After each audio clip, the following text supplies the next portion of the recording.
joined by two panelists who have plenty of experience in the carbon offsets world. Lindita. Xhaferi-Salihu. Thank you.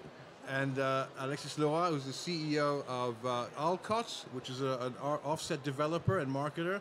Lindita works for Carbon Neutral Now, which is an initiative of the United Nations, which acts as a marketplace to put together buyers and sellers of carbon offsets, developers of offsets, and corporates who wish to neutralize their carbon impact. So can we talk first of all about the principle of carbon offsets and how it relates to corporates in today's world?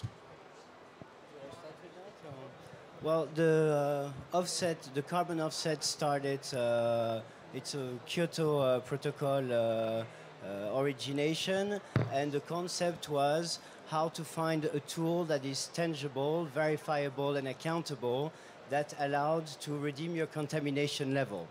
So we started with basically ground zero, and from 2002 up till today, methodologies has been built up, process has been built up, and the unity of the carbon credit is 1 ton of CO2 per carbon credit. Lindita, can you tell me how the United Nations has got involved in creating a meeting point for people who wish to develop and people who wish to buy carbon offsets? Well, as you know, the Clean Development Mechanism of the Climate Change Secretariat was mostly oriented or made for compliance purposes. And then only in 2012, we started to move also to open it up for voluntary use. And this is how it actually came about. Okay. And from the perspective of a commercial company, what is the advantage of offsetting? What does it bring to the bottom line of that company? Alexis, you start. Well, what we find is that there is an evolution in the perception of the carbon credit. So there has been a strengthening in the perception of the carbon credit, and through the years, there's been a rise of awareness in the climate change problematic. And ultimately, it's not so much if you're a believer or not a believer. There are more and more smog. There are more and more costs related to climate change, and nature has been more and more violent lately. And as all this unrolled, the carbon credit era evolved, and companies that before used to do it only for compliance purposes now can see clearly that the trend is that it will affect finance, it will affect the balance sheet, and therefore the bottom line. And we find more and more reception in companies that wants to be pre-compliant and anticipate legislation with good practice. Right. And Lindita, the United Nations has now built this marketplace, if you like. It's a bulletin board where project developers can meet with companies who want to offset their carbon footprints. Why has the UN done that? Because I can imagine that there are many marketplaces out there in the world. Why is the UN establishing a meeting place? Well, let me first just start by talking a little bit about, because Climate Neutral Now, as an initiative, it's not just about the offsets. And it's not just about this platform, actually, but this is one of the tools, one important step within the Climate Neutral Now strategy. Because Climate Neutral Now is about measuring GHG emissions, reducing them as much as possible, and then taking that additional step of offsetting unavoidable emissions. And we provide this platform, which is basically a meeting point between the buyers and the sellers. Because before, it was very problematic for companies, for example, that wanted to offset their unavoidable footprint to find projects that they wanted to invest in. And we have provided this platform to make it easy for them.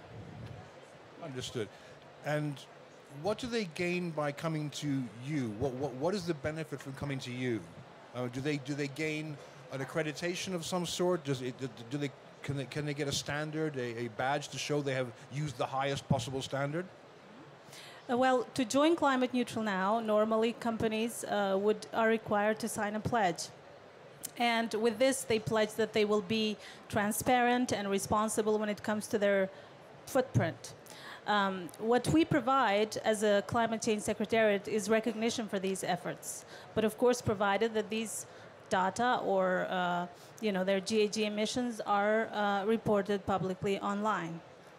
And the other thing that also individuals like yourselves could do is if you go to the platform and you calculate your emissions and you decide to reduce as much as you can, but then you decide to also offset those that you cannot reduce right now, you get a certificate from the Climate Change Secretariat that you are actually working towards climate neutrality.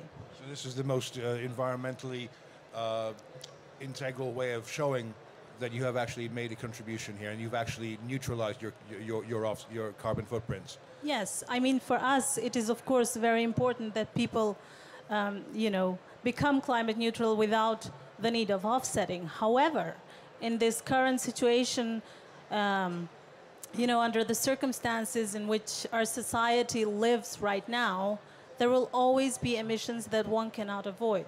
Companies will always have emissions that they cannot avoid, at least for now. And in the future, that will change, we hope. But in the meantime, we can't just not say, well, I reduce as much as possible, and for the rest, I can't do anything about it. Well, in fact, there is something you can do about it, and that is, this is how you address your unavoidable emissions, by investing in projects that reduce for you somewhere else. Alexis, from a perspective of someone who's developing projects that generate these offsets, what is it about the UN compared to other standards that are out there that gives greater value for the offsets? Well, as a project developer and marketer, we find that one of the great advantages of Climate Neutral Now is the transparency.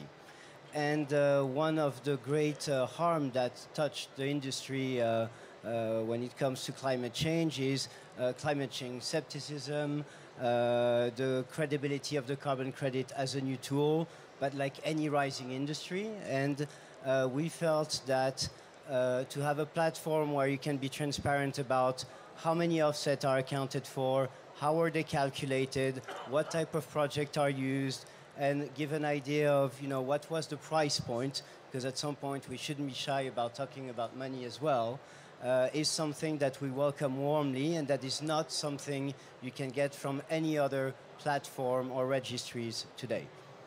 So you have the best standard, you have the most secure data underpinning that offset, and you have the UN stamp of approval because it is a CER, which comes from the UN itself. Well, ultimately, the fact that Climate Neutral Now is UN-based echoes on the evolution of the industry. So we've been market participant for 7 years. We witnessed the change of many methodologies, and you have the robustness of the carbon credit, which are usually CERs, which can be considered as the main carbon currency in today's environment, and that leads the path to any other standard in the industry.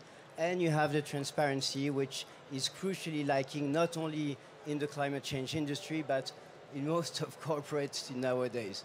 So that's something that we strongly advocate for. Just as a last question, I want you to both think about 5 years, 10 years in the future. We're going to have an entire industry joining us. We're going to have the world's aviation industry required to offset any growth in its emissions from 2020. That's a lot of tons of CO2. Is there, as far as you are concerned, the ability of Climate Neutral Now or the CDM to support that demand? Can we meet the demand from airlines going forward? I mean, that certainly is a very interesting question. That is why we are trying to preserve the capacity of CDM, so that at some point it can provide the amount of offsets that will be required to meet the goals set by the convention, and to meet the environment, to bring the environment in such a state where we want it to be, below the 1.5 degree or 2 degrees. But of course, CDM, it cannot solve the problem itself. But what we want to say is that there is capacity, there is infrastructure, and we should not just let it go. Alexis, do you think that there is space for the CDM to support aviation, and even the maritime industry, which I forgot. That will one day come into this whole sphere of things as well. Well, I'm a strong believer in CDM, although we have projects of our own in other standard. Overall, I think that CDM is the most adequate to guarantee additionality, and additionality factor is really what we should talk about when it comes to capacity building. You have today about 8,000 CDM projects that are registered today. You have a very limited amount of demand due to the former Kyoto market, and we hope that the Paris Agreement with ITMO will not only raise the bar, but will also take in its wave ICAO and IMO, and hopefully most of other projects such as forestry, and still keep the integrity of the additionality factor and allow to have a very expensive carbon offset, so that more and more offset is less required, and we become more energy efficient and more in touch with the business. Terrific. Thank you both very much indeed. Thank you, Alessandro. Thank you.